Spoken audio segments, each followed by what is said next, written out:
안녕하세요. 사용자 데이터 기반 차량 관리 서비스 마카롱의 대표 김기풍입니다. 네, 발표 시작하겠습니다. 오늘 참석하신 분들 중에서도 자동차 소유하신 분 많으실 텐데요. 지난해 우리나라는 자동차 2천만 대 시대를 열었습니다. 인구와 면적에 비하면 굉장히 큰 규모가 아닐 수 없는데요. 자동차 숫자가 많은 만큼 이 자동차를 관리하고 유지 보수하는 시장 또한 굉장히 큰 규모로 형성되어 있습니다. 하지만 안타깝게도 이 자동차 관리 유지 보수 시장은 정보를 얻기 어렵고 비교가 힘들며 안정성에 대한 의구심이 들어 전체 소비 시장 중 신뢰도가 최하위를 기록하고 있습니다. 자동차를 타는 분들은 아마 많이들 공감하실 겁니다. 이 시장이 왜 이렇게 되었을까요? 저희는 이 시장의 문제를 사용자의 차량 관리 데이터가 전혀 공유되고 있지 않기 때문에 문제가 발생한다고 판단했습니다. 따라서 차량 관리 데이터를 수집하고 분석하여 적절한 시점에 데이터를 공유한다면 이 시장의 문제를 해결할 수 있다고 판단하고 있습니다.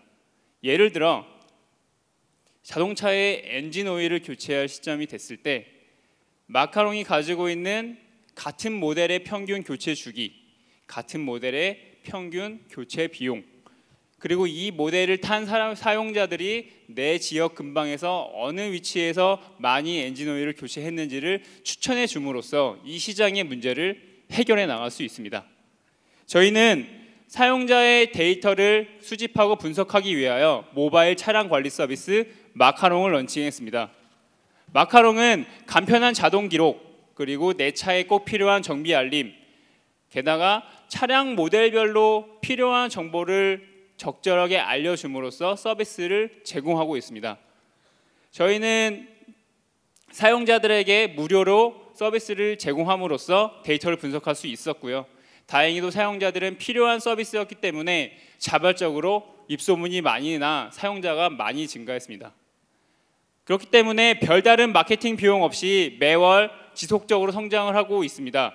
또한 지난달 기준 차량 관리 등록 대수는 40만 대를 돌파했고 이 40만 대가 차량 관리를 한 기록 개수는 무려 800만 개를 돌파했습니다. 그동안은 사용자의 데이터를 직접 수집해 왔다면 앞으로는 B2B 제휴를 통해 자동차 프랜차이즈 정비소들의 데이터를 수집하여 더욱더 데이터의 가치를 높여 합리적인 차량 관리를 지원할 계획입니다.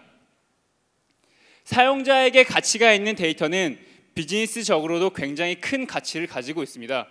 마카롱이 가지고 있는 차량 모델, 정비 시기, 지역 이 데이터를 정교하게 타겟팅한다면 비즈니스적으로 굉장히 큰 효과를 거둘 수가 있는데요. 예를 들어 엔진 오일을 교체할 시기에 있는 사람들한테 엔진 오일 교체 광고를 내보냈을 때 이 사람들은 광고로 인식하는 게 아니라 정보로 인식하게 됩니다.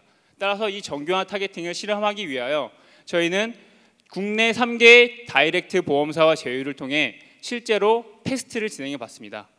많이들 광고를 보셨을 거예요. 보험 견적 광고를 마카롱 유저를 통해 타겟팅 광고를 테스트해 본 결과 굉장히 놀라운 수치를 얻었는데요. 일반 광고에 비해서 타겟팅 광고를 했을 때 무려 보험 견적 전환율이 450% 증가하는 효과를 거두었습니다. 저희는 이런 데이터 타겟팅을 점차 카테고리를 확장하여 자동차 O2O 전반적인 분야에 확대를 한 후 자동차 엔진 오일, 타이어 교체, 세차 등의 점진적으로 확대해 나갈 예정입니다. 저희가 이런 성과를 거둘 수 있었던 가장 큰 배경은 저를 비롯해 저희 멤버가 카카오에서 광고 플랫폼을 만들고 빅데이터를 KT에서 분석 개발해 왔던 멤버로 구성되어 있어 가능했다고 생각합니다. 감사합니다. 모바일 차량 관리 서비스 마카롱이었습니다. 네, 감사합니다. 야, 뭐 이미 성과가 엄청나네요, 그렇죠? 네. 예, 차를 운전하시나요? 아니요.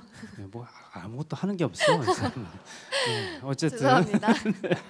자, 마카롱 팩토리 들어봤습니다. 심사위원분들 어떻게 들으셨는지 질의응답 시간 먼저 갖도록 하겠습니다. 예. 질문하실 내용들 질문해 주시면 되겠습니다. 네, 변호사님. 네, 그 관리 차량 40만 대 중에 한 대가 제 차고요. 그래서 굉장히 감사합니다. 반갑고요. 근데 이제 그 항상 이런 무료로 서비스가 되고 있는 어플리케이션 같은 경우에는 결국 수익을 광고로밖에 얻을 수 없는데 그게 정보가 아니라 광고라고 느끼는 순간 거부감이 드는 경우가 굉장히 많습니다. 그래서 그 거부감을 혹시 최소화시키기 위해서 어떤 방식으로 그 마케팅을 운영하실 계획이고 지금 하고 계신지 궁금합니다.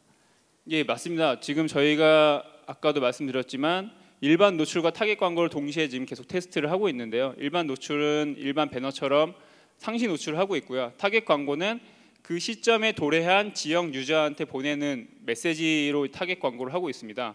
저희가 테스트한 결과 광고는 그냥 저희 유저 규모에 맞는 적절한 그냥 수익 정도가 나오고요.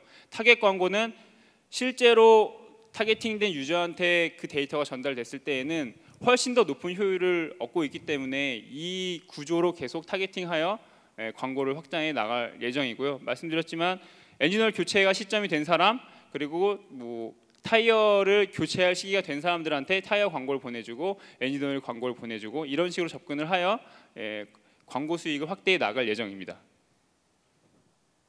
네, 정확한 타겟팅을 통해서 광고 수익을 확대해 나간다고 했는데요. 자, 유한타증권의 한종현 팀장님께서 질문 주시겠습니다. 저도 한번 써보고 싶은데요. 그 지금 현재까지 진행되고 있는 상황에서 자동 기록되는 거와 수동 기록되는 게 차이가 구분되어 있을 것 같은데요.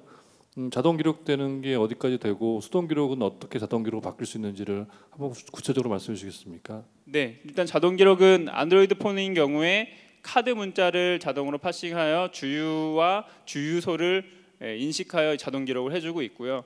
현재 아이폰 같은 경우는 자동 기록을 지원하고 있지 않습니다. 그래서 이 문제를 해결하기 위하여 정유사들과 제휴를 진행하고 있고요. 현재 이야기되고 있는 것들은 뭐 SK네트워크에서 하고 있는 자몽 아니면 GS칼텍스의 end포인트를 연동을 해 그 주유에서 포인트 적립했을 때 자동으로 기록을 연동하는 형태로 진행을 하고 있고요. 그 외에 프랜차이즈 정비소는 계속 논의를 진행하고 있습니다. 네, 문자를 통해서 그걸 파싱해서 정보를 누적해가는 형태이겠네요.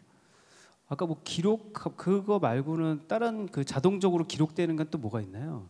지금 현재는 주유 기록만 자동으로 기록되고 있습니다. 네. 예. 거리나 이런 것들은 자동 기록이 안 되나요?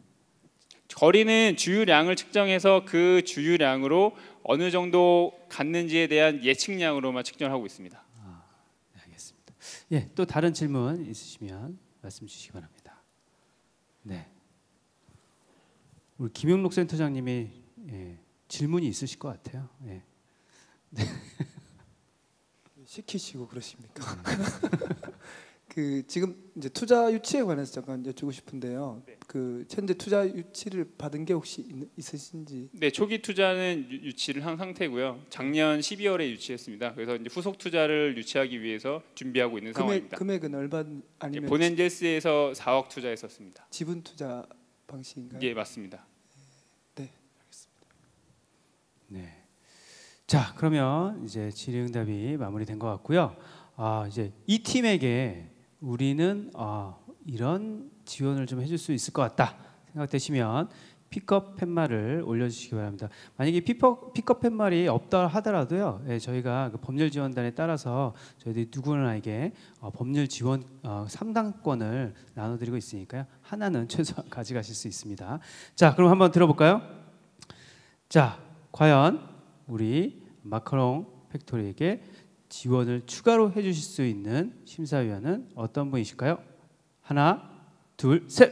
네. 큐도 나왔어요. 맞나요? 픽업. 네, 나왔습니다. 자, 노스마운틴의 조영국 대표님하고 유한타증권의 한종현 팀장님 그리고 오픈트레이드의 고용기 대표님까지 픽업 팻말을 들어주셨습니다. 축하드립니다. 네, 박수 한번 쳐주세요. 네. 예. 축하드립니다. 예. 감사합니다. 자, 그러면 이제 오픈트레이드에서 상담을 좀 해주실 것 같고요. 후속 투자에 관련돼서 좀 얘기를 좀 더 진전할 수 있을 것 같네요. 우리 그 유한타증권의 한종현 팀장님, 뭐 어떤 가능성을 좀 보셨나요? 일단 그 사업의 진척도가 상당 부분 잘 되신 것 같고요. 그다음에 실제로 그 이 애플리케이션의 유용성이 상당 부분 있어 보입니다. 그래서 유저들이 그 소셜 광고를 본다 하더라도 이 애플리케이션을 사용함으로써 좀 효익을 가지고 계속 쓸 요인이 충분히 있어 보이고 마지막으로 제 생각에는 지금 이거 약간 민감한 질문이기도 한데 이런 유의 지금 이런 사업 유의 아이템을 가지고 하시는 이 부분이 지금 뭐 상당 부분 시장에서 크게 형성하고 있는 그런 카카오나 이런 큰 메이저 업체들한테도 상당 부분 이제 경쟁 위협 요인이 될 수 있을 것 같다는 생각이 들고요. 죄송합니다. 그래서 이제 그 부분이 결국은 이제 이 기업 가치를 크게 올릴 수 있어서 다른 사례들처럼 그 기업들이 뭐 어떤 지분 제휴라든지 이런 유인이 발생하지 않을까 싶어서 투자 가치가 충분히 있어 보인다 판단됩니다. 네, 감사합니다.